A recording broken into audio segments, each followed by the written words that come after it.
I'm Joy Wargo, and I'll show you a few of my favorite bits. This is a short shank Ed and Martha Wright bit.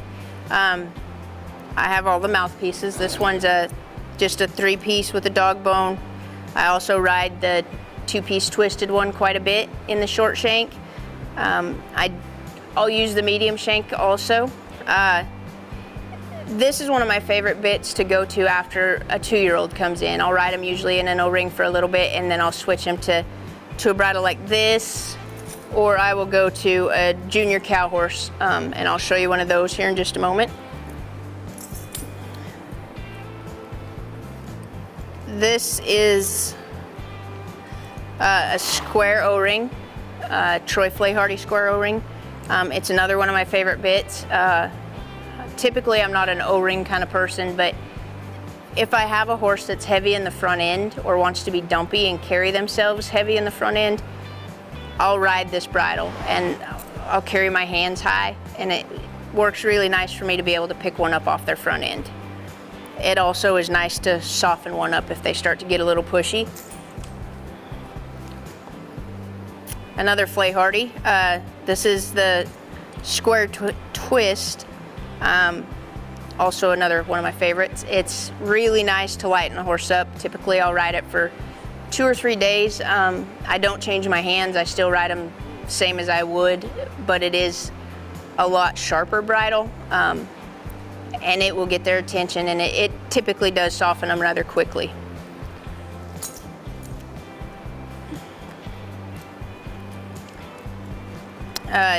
Junior cow horse. This one is a smooth with a roller 3-piece.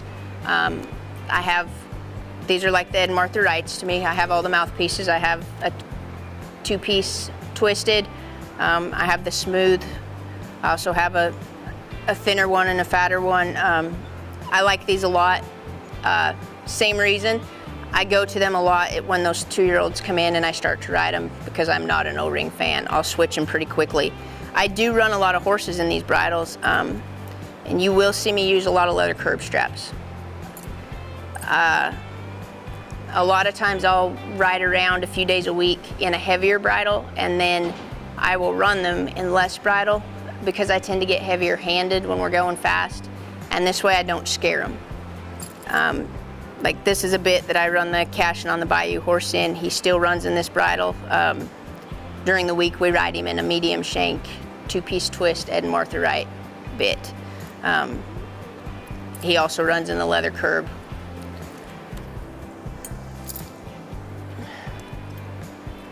I also like the Mullin. This is a short shank Mullin. I call this my go fast bridle on Smokin' Coalina. I go back and forth between a couple of bits on him, but I'll use this bridle a lot too. If I have one that wants to be overly bendy or too round and kind of noodly, or they fold up, this one will help stiffen them just a little bit.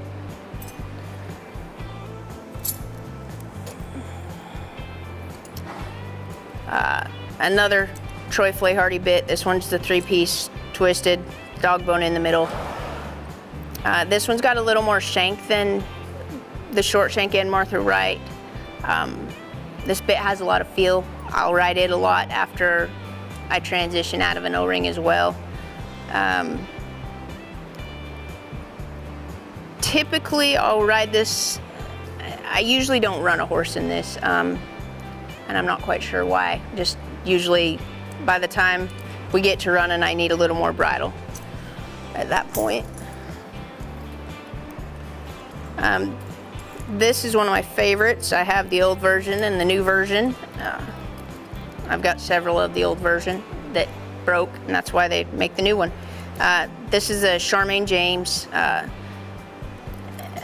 not sure what the mouthpiece is technically called. It looks to me kind of like the pretzel bit. It's got a little port. It's twisted wire on the sides. It's broken. I ride this bridle on the Smokin' Coalina horse. This is his schooling bit. Also, anytime we're having a first run back after a while, I'll use it. Typically by the 2nd or 3rd round, I'm in the Mullin. I like this bridle when I have a horse that I need to pick up or lift going into a turn. If if they typically run pretty tight, this is enough bridle I can kind of hold them off of it if I need to, or hold them up one more step. It's also nice if I have one that's a little squirrely, you know, that could be a handful in the warm-up pen. A lot of times I'll ride a bridle that's heavier than I need to run in because I know I'm safe while riding around in it. But those are probably the ones I ride the most.